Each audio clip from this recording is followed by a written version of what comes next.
Today what we're going to look at is LSU and their RPOs versus Oklahoma in their semifinal game. And the very first one that we want to look at is LSU running zone base, which is a great way to run RPO so you can read second level. So they're going to base these 4 down linemen up to the mic, and the quarterback is going to read one of these outside backers. Now, of course, you could read this side if you wanted, but right here he's reading this backside. They're running a fade out. He's going to outside release to block. And we'll just play it real quick so you can see exactly what it is. So there's the mesh.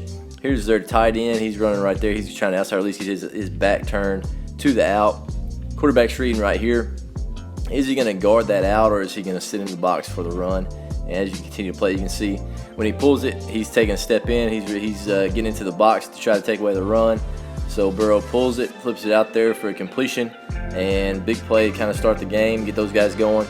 You can see this receiver, he's not just outside releasing.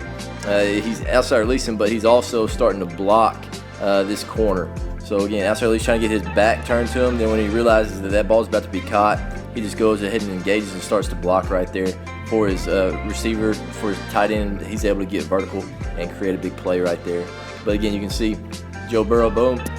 He's looking right there for that guy. Is he stepping in or not? Make that guy get wide. If not, flip that ball out there for an easy completion. And right there, they're running in space.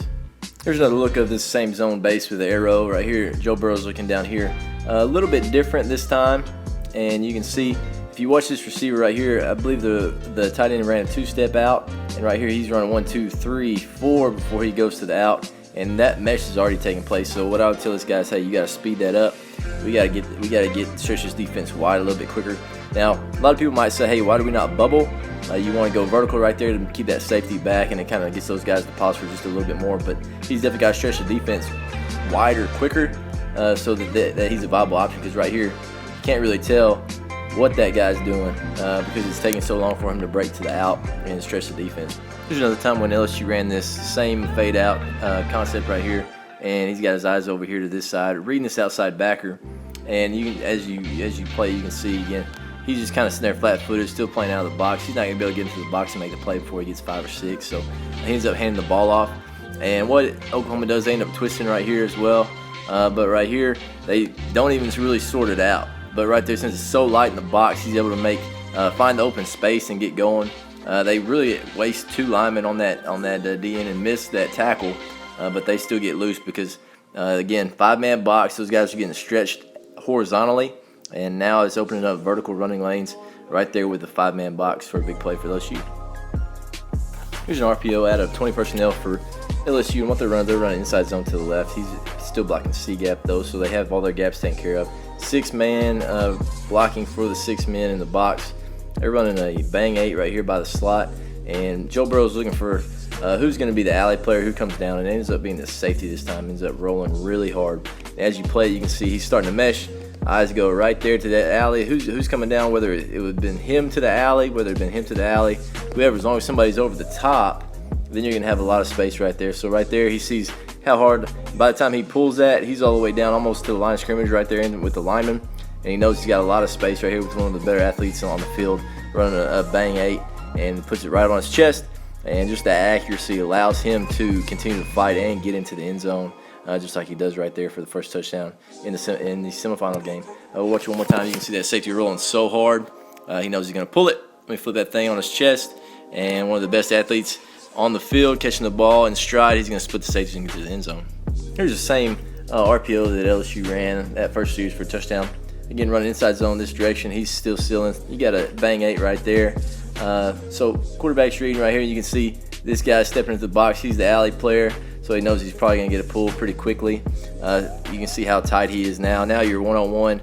You've got that receiver with the safety that far off, and you're going to have plenty of space to throw that bang. He puts it on him. Not just great job with his feet right here. Probably going to want him to kind of re-pop those feet so that he can get a little bit more on it. Right there, it kind of dies on him. A little bit low, but good catch right there by the receiver. But again, you can see just trying to make sure that the box numbers are right. Right there. The outside backer was too quick to get into the box, making that box a negative box, so he ends up pulling it, throwing it, getting a completion, and getting the ball out in space and making those guys pay whenever they try to slide into the box late. So you can see what they're trying to do. They did this 3-4 times this game. Here's another RPO from LSU. It's really similar. Instead of running straight inside zone, they're actually running what some people call zone base, but it's really ISO. You're going to base these ends, base the B gap player, double the A gap player to the backside linebacker, frontside linebacker, depending on what you're calling. And then you've got this fullback that's going to lead up in ISO on the backside or front side, depending on what you're calling, whether it's ISO or zone base. Right here, you got a bang post, so you'll be reading right there to see exactly what takes place. And right here, as you see it, they're starting to get a mesh. Eyes are over here in this area. You can see everybody's backing up, so he ends up handing the ball off. There's the guy coming across for the ISO block. They don't quite get on the backside backer, so it's not as big of a play as you would hope. And of course, there's the backside safety rolling down as well. A few things right here that you could definitely do to combat that. All right, so this backside safety is coming down, probably knowing that his eyes more than likely with the back over there are going to be on that side of the field.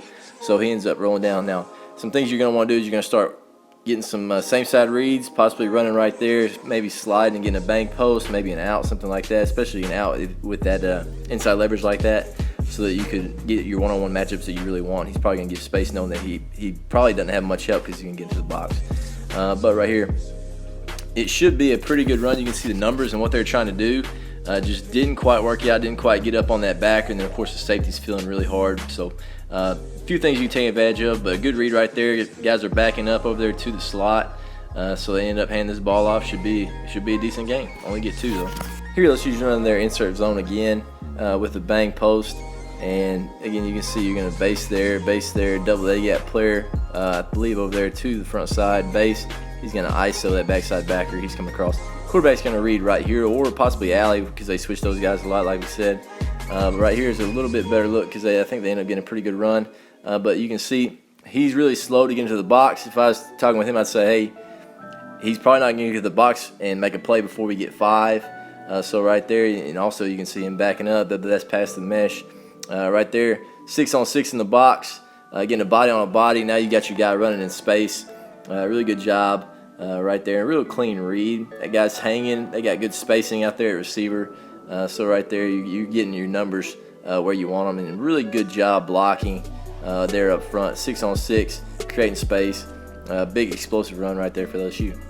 Here's a stick concept from LSU. And what they're running zone base. So again, they're going to take those 4 plus the mic. They're going to read the next guy out. So right here, they're going to run their simple stick. So you got a stick, you got an out, you got a fade right there. And we'll play it, and we'll just kind of let you see it. Right there, they're getting a mesh. Again, zone base. I think Oklahoma's twisting a little bit. Double team the A-gap player to the mic. Base. There's our read to make sure he stays out of the box. If he slides in the box, we're going to throw it. And right there's the mesh. Here you got Murray stepping into the box, sliding in. Easy throw and catch right there. Nothing easier than that in the game of football as far as throwing and catching. So good completion, then get into a big-bodied guy for a first down. Same stick concept here by LSU. Again, you're getting a stick, you got an out, you got a fade. Zone base, we're going to take care of those guys to there. There's the quarterback's read, taking care of him. So we'll play it, and you can see right there on the mesh, there's going to be a lot of space. And once you stop it right there, he's either got to guard that out or he's got to guard there. Safety's back because, of course, they're throwing the ball vertical and taking shots and completing a lot of them.